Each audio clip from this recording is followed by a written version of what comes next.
Okay, or mga ka-unified. So, for today's video, share ko lang po sa inyo kung paano mag-claim ng ating free insurance ka-unified. Okay?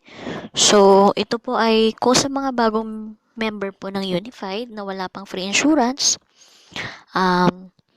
panoorin nyo po ng buo yung video para masundan nyo po kung paano gawin. Okay? So, first po, kailangan meron kayong application or nag-download kayo ng application dun sa gadget na gagamitin nyo. So, ang gagamitin ko lang po ngayon ay cellphone. Okay? So, pwede kayong pumunta dun sa Play Store and then download po natin. Okay? So, halimbawa wala pa kayong app. Okay? So, da-download nyo po yan. So, since na-download ko na po yan, ang gagawin ko lang po ay open. Okay? So, pag nandyan ka na, hindi mo kailangang mag-login. Ang kailangan mo lang i-click dyan ay yung online support. Yung nasa left part na online support. Okay? So, ang lalabas dyan ay ito. Create a ticket and then view existing ticket. So, dito muna tayo sa create a ticket. Click nyo lang po yan.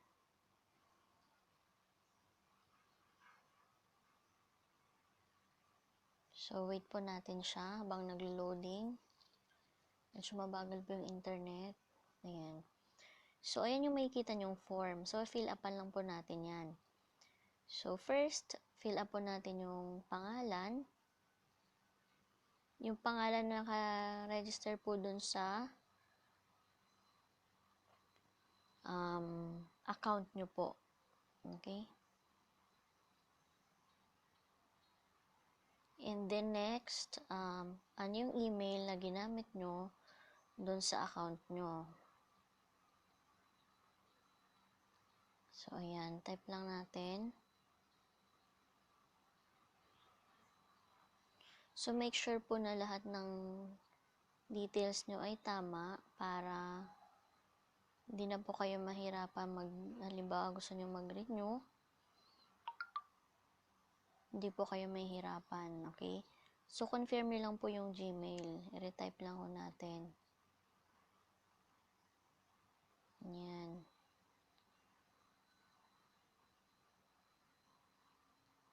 Okay. So, next is, sa category, ano yung, ayan, kiklik nyo lang po yun. And then, may pagpipilian. Okay? So, piliin nyo po yung customer support. Click nyo po yan.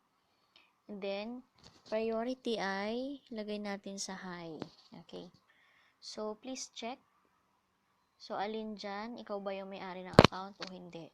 So, kung ikaw yung may-ari, okay, click mo lang to nasa first na box. Okay? And then again, type natin yung code ng account na may free insurance. Okay? So, make sure na tama din ho ito dahil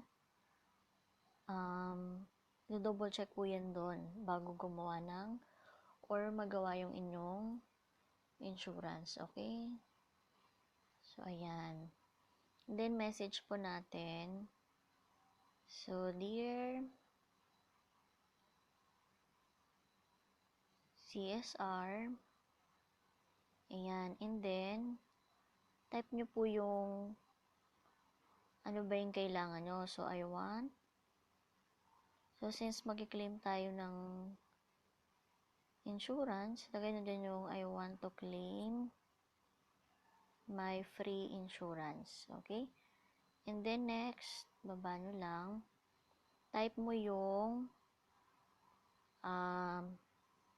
registration code ulit. Ayan. So, make sure na tama ulit ito.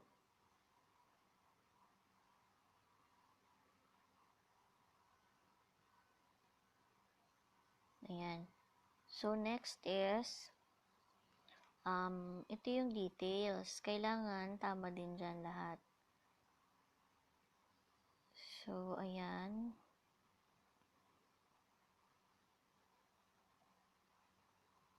Yung first name nyo muna.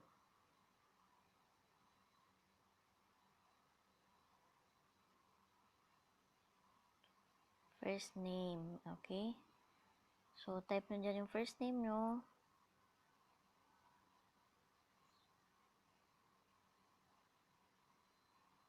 The next is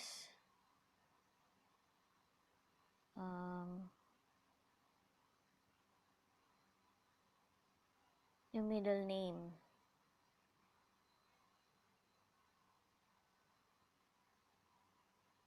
So, again, make sure lang na tama. Kung ano yung nakaregister dun sa account nyo, dapat yun din yung ilalagay nyo dyan.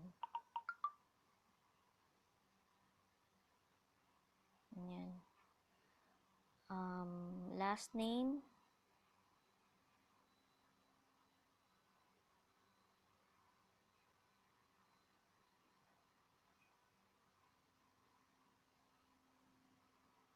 So, ayan.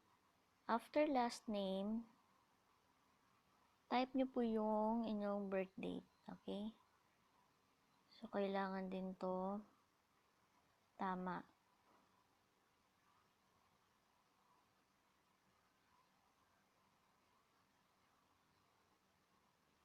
So, type lang po natin. The next is, ano yung occupation nyo?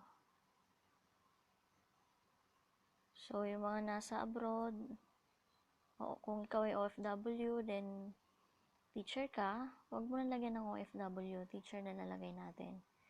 And then, email address. So, email address. Ito din yung kung anong ginamit mo sa account or nung nag-register ka ng account.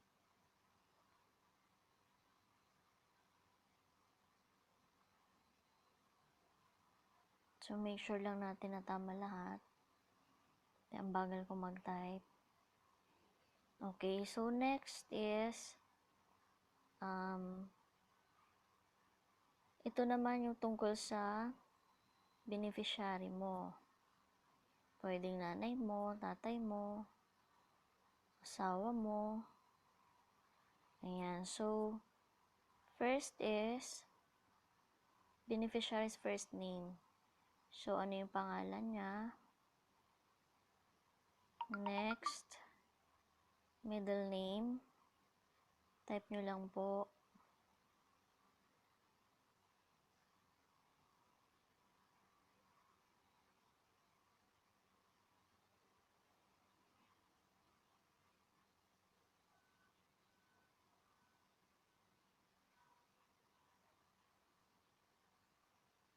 Yan, then last one. Wait.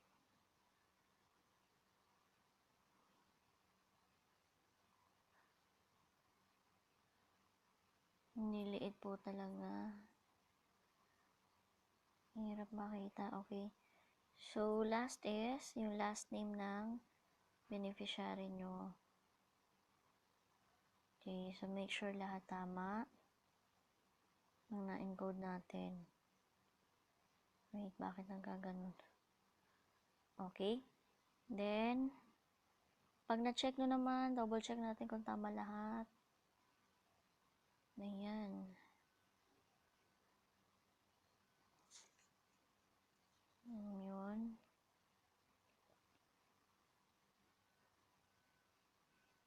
So, pwede mag-thank you ka lang din dyan sa baba.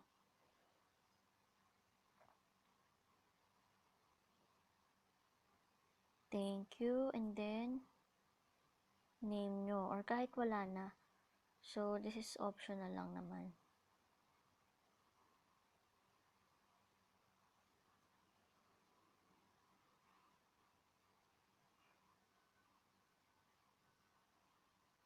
Ayan.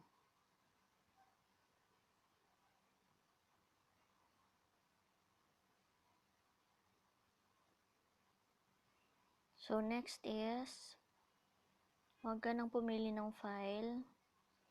And then, may nakikita kayo dyan na spam prevention. So, ang spam prevention, may makikita kayong mga numbers. Gayahin lang po natin yan. Okay? Then, after that,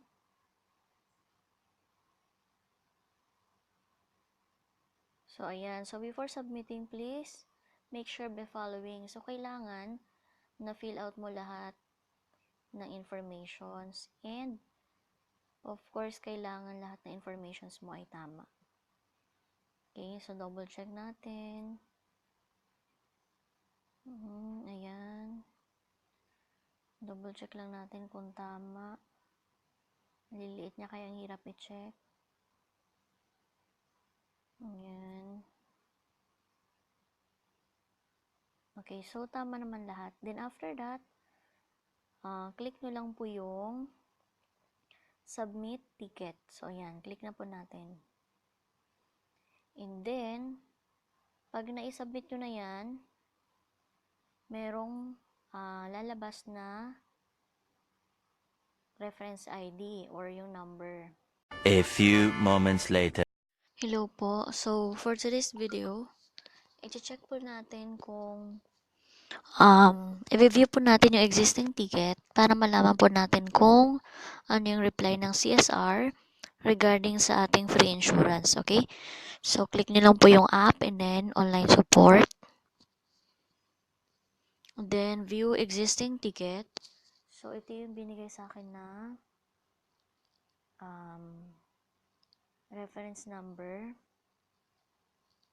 Ayan.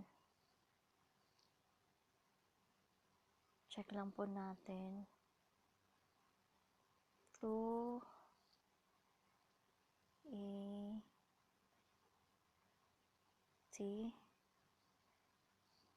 Okay, so ayan. So, after nyo pong ma-type yung reference ID, view reference nyo lang po. So, ayan, basahin natin. So, your ticket. So, ang ticket status po natin ay resolve. Ayan. So, good day. Sabi niya, please see attached file for the copy of your free insurance. Ayan. So, itong file na to, click lang po natin yung file. Ayan. So, andyan yung kopya and then, the-download po natin. Download. Okay?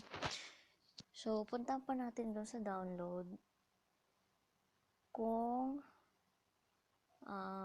na-down yung kopya ng free insurance natin, tingnan natin sa download.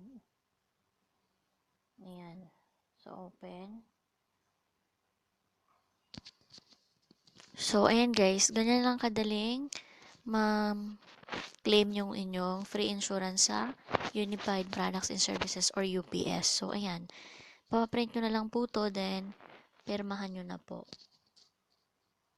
Ayan.